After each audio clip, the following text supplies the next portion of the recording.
How did he die, John Sterling? This is the question that echoed through the corridors of Yankee Stadium and across the airwaves of New York on a somber Monday morning, May 4th, 2026. The voice that had been the heartbeat of the Bronx for 36 seasons had finally fallen silent.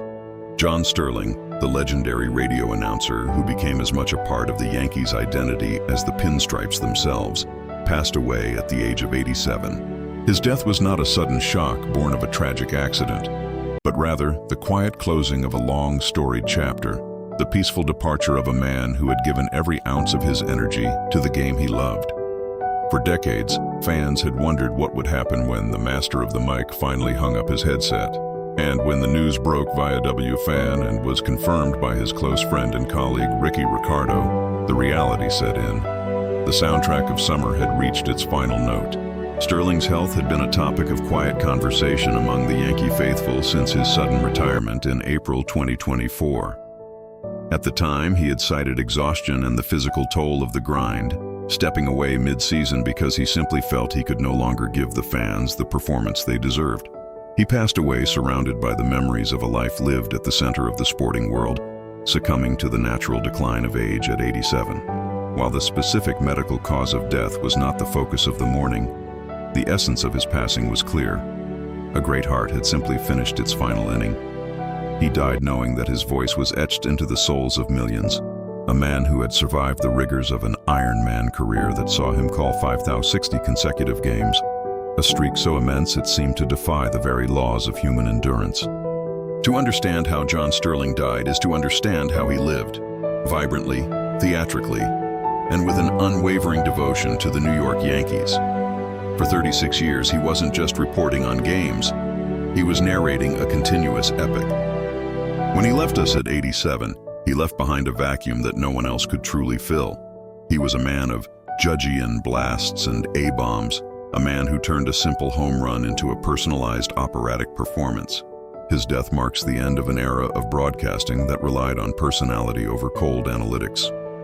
He was the man who taught us that it is high, it is far, it is gone, even when, occasionally, the ball stayed in the park.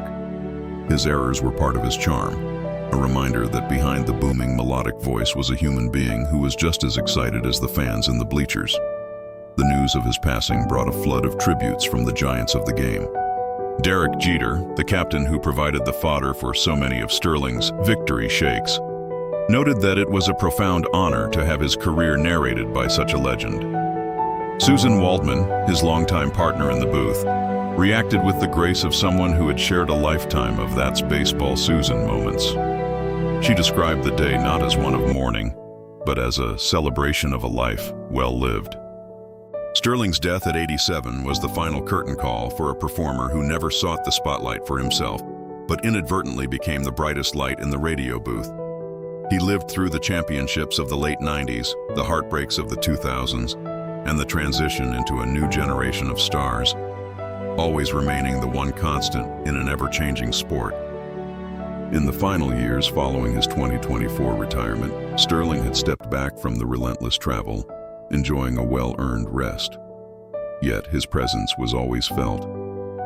Every time a Yankee hit a home run and the new announcer lacked that specific booming cadence, fans felt the absence of the man who coined Glaber Day and Bern Baby Bern. How did he die? He died as a king of his craft, a man who had reached the pinnacle of sports broadcasting and stayed there through sheer force of personality. At 87, his body may have finally succumbed to the years, but his spirit remained tethered to the stadium. His final home run call, a Giancarlo Stanton grand slam in early 2024, served as a fitting bookend to a career defined by grand moments and theatrical flair. As the flags flew at half-staff and the tributes poured in from across the major leagues, the world remembered the Sterling shake, the shimmy of joy he would perform after shouting his signature, "Theeeee Yankees Win." It was a ritual that signaled to New Yorkers that all was right with the world. His death at 87 is a reminder of the passage of time, but also of the permanence of a great legacy. He didn't just call baseball games, he gave them a soul.